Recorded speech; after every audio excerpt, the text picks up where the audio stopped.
video, I'm supposed to do an apartment tour. I'm here with Mama Crystal. We showed up early. The time is now 11 something, and the appointment time is supposed to be at 12. We try like opening the door, but it won't work, and we try like using like the call box.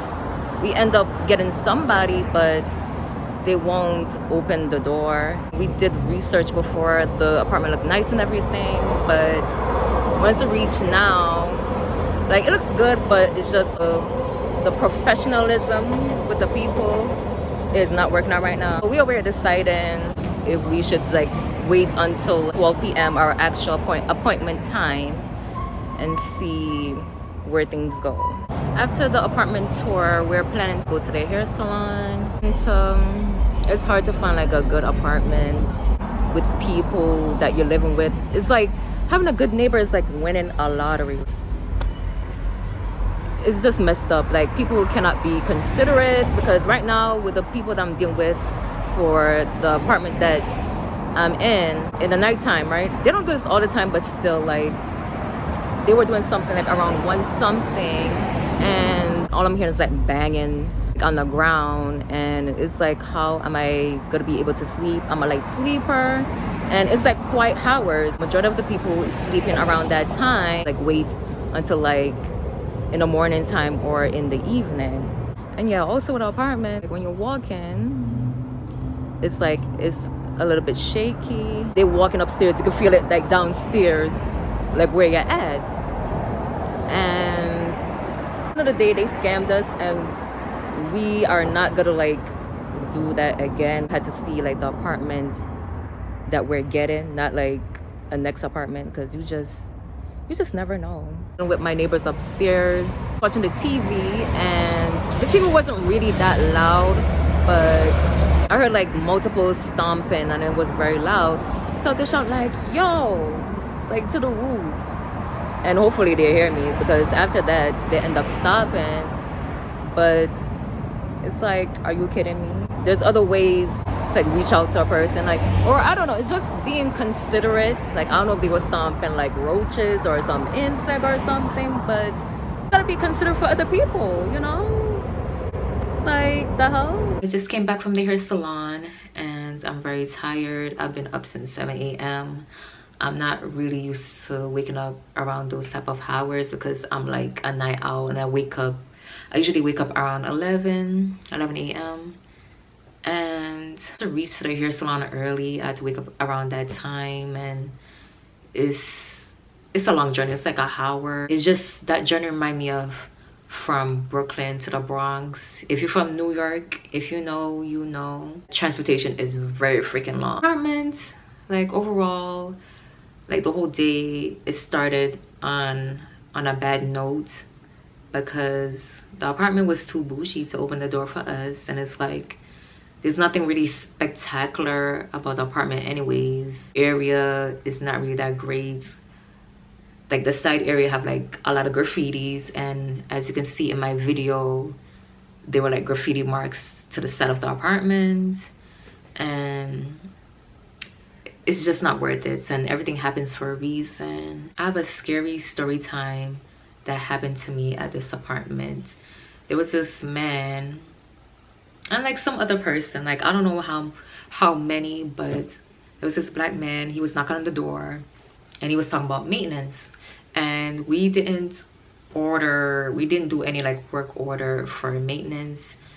And I just decided to still continue to look through the people till he finally ended up, I hear like a key turning into the door, and he showed up inside, and I was very startled.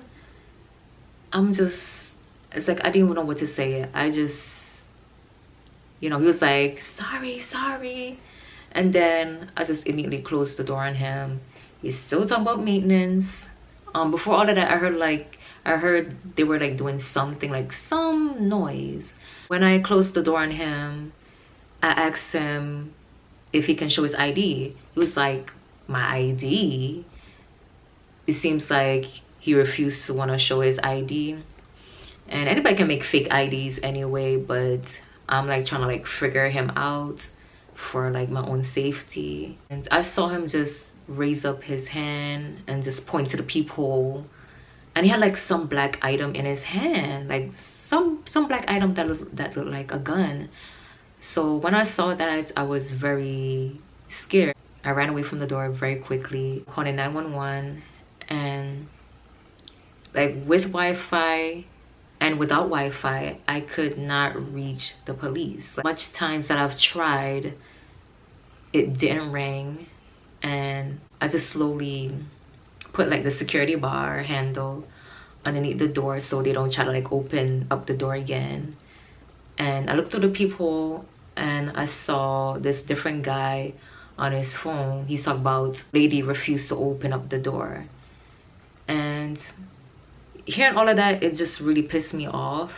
I have every right to do that. They didn't give us an email talking about they are gonna come over here, and they talk about, oh, they forgot to do that. Like, that's unprofessional.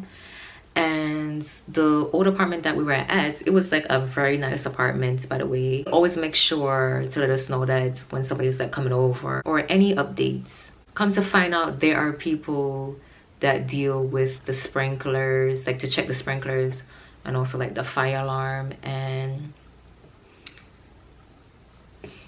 like, by the way, a guy didn't have on any uniform. He was wearing like a normal clothes, and he had cigarette in his mouth, the guy that opened the door. For a person to see that, automatically you're gonna think it's a random person that's trying to break in. But at the same time, when he did that, because I'm more than like, if he was like a true thief, he would like barge in, he would like open up the door and barge in. Like, he wouldn't like say sorry, you know, like say sorry, and then he would let me close the door on him. But at that same time, I was not even thinking, because I was thinking about my own safety. And he looked like a random person. I just really feel like they could do more better. And it's like, there's certain stuff in this apartment that still need a fix. And it's like, I hate when it's like you have to like run down a person to like make them fix certain stuff. And that's how I feel right now. That's like one of the reasons why we are deciding to move again. Like, I feel like I'm a nomad. I'm just hopping from different place to different other places. Having a house would be like a great investment, but houses are very expensive. The men end up apologizing about startling me. It was very bad. Like, it was traumatic for me to experience that. And I don't know if it's a Georgia thing where if they don't hear anybody, if like anybody's like not at home or they don't get any response, it's like they have the right to open the door. And I just really feel like that's not cool, because you don't know people. You don't know, like you don't know if they do background search on these people. And it can always be a first time for anybody. And when I was in New York, we never have this experience. They would like knock on the door, and if they didn't get any response, they would leave. But with Atlanta, it's like a whole different story. They want to scam people. Like, workers can end up going into your apartments, and that's really crazy. It's a different environment down here. Like I told you guys, it's ghetto. Also, by the way, I want to talk about Memorial Day. Memorial Day, with the weekend when I was working, it was very slow. And it's like one of those days where you sit online in your chair and you just sit at the screen, and I like trying to like hide my attitude, but I can't. People would say like some dumb stuff, and I was just ready to go. Like, my face, even though I tell you guys like not to have that type of look, it's very hard. I know it's very, very hard. I still try to have like a positive mindset. Like, I didn't really look very, very serious, but still didn't show like I was like very happy to be here. I'm just sitting there trying to look as positive as possible, but in deep inside is like, oh my god, I'm literally dying over here of boredom, of being stressed out to like pay the bills, all those other stuff. I just decided to just, because I wanted to like work on Memorial Day. I thought it would be lit, drinking and just having a good time. But I wanted to be in this party mood. My purse is saying no, you cannot buy drinks and party because I have bills to pay. It's like a chill day for me. Like I really needed it because the other days I had like a terrible headache that wouldn't go away for several days. Also on Memorial Day, it was like a bad weather. I really wanted to like try out the pool, but the weather was very bad. There was a thunderstorm. Right now, I'm just gonna relax so I can work tomorrow, which is Friday. I usually like work Thursday. I went to the hair salon today, and with my energy right now is not up for it. Let's start the work week tomorrow.